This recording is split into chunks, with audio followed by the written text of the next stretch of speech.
മുംബൈയുടെ കാര്യം ഏകദേശം തീരുമാനമായിട്ടുണ്ട്. ഇനി ഈ സീസണിൽ അവർക്കൊരു പ്ലേ ഓഫ് സാധ്യത എന്നുള്ളത് ഒരു കിട്ടാക്കനി പോലെ തന്നെയാണ്.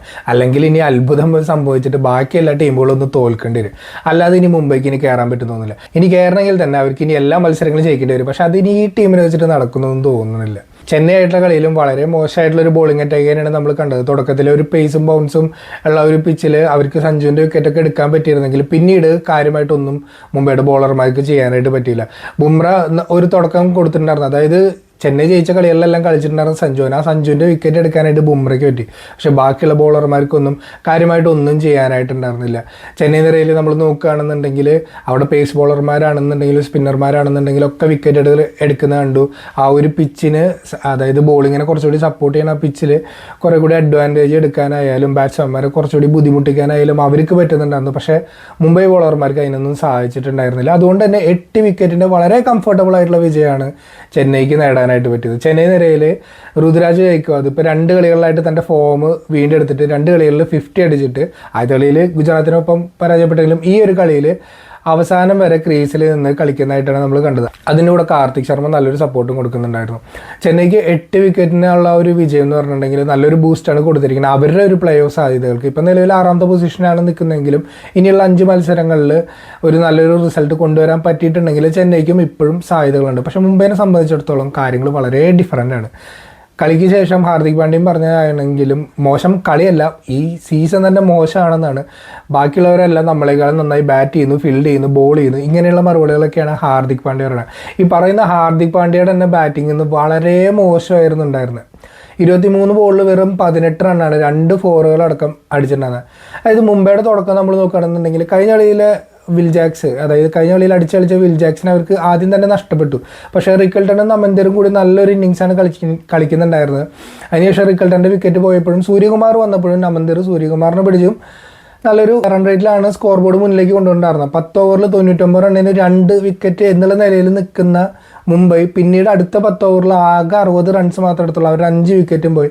അതിലാണെങ്കിൽ 23 ബോളും കളിച്ചിട്ടുണ്ടായിരുന്ന ഹാർദിക് പാണ്ഡ്യയാണ് 18 റൺസ് മാത്രമാണ് ഹാർദിക്കിനെ എടുക്കാനായിട്ട് പറ്റുള്ളൂ. അവസാനം വന്നിട്ട് ബോൾട്ട് വരെ ഒരു 6 അടിക്കുന്നൊക്കെ ഉണ്ട്.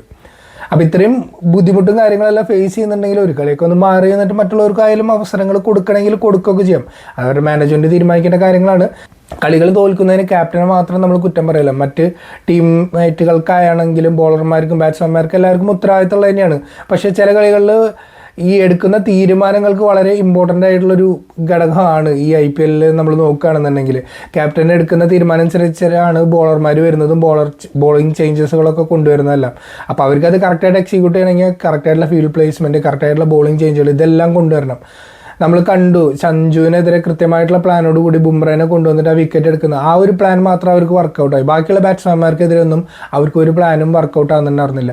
ഉർവിൽ പട്ടേൽ അടിച്ച് കളിക്കാൻ ശ്രമിച്ചിട്ട്, അതായത് ആ പവർ പ്ലേയിൽ നല്ല രീതിയിൽ അടിച്ച് കളിക്കാൻ ശ്രമിച്ചിട്ടാണ് ഉർവിൽ പട്ടേലിൻ്റെ വിക്കറ്റ് പോയത്. അല്ലെങ്കിൽ ഉർവിലാണെന്നുണ്ടെങ്കിലും ഇന്നലെ നല്ല രീതിയിൽ അടിച്ച് കളിച്ചിട്ടാണ് ഈ 24 റൺസ് എടുത്തിട്ടുണ്ടായിരുന്നത്. അപ്പോൾ ചെന്നൈക്കാണെങ്കിൽ അവർക്ക് ഇനിയും പ്രതീക്ഷയുണ്ട്, പ്ലേ ഓഫ് സാധ്യത കാര്യങ്ങളൊക്കെ കൂടുതലാണ്. മുംബൈക്കാണെന്നുണ്ടെങ്കിൽ ഇനി കാര്യമായിട്ടൊന്നും ചെയ്യാനില്ല അവർക്ക് ഇനി ഈ സീസണിൽ.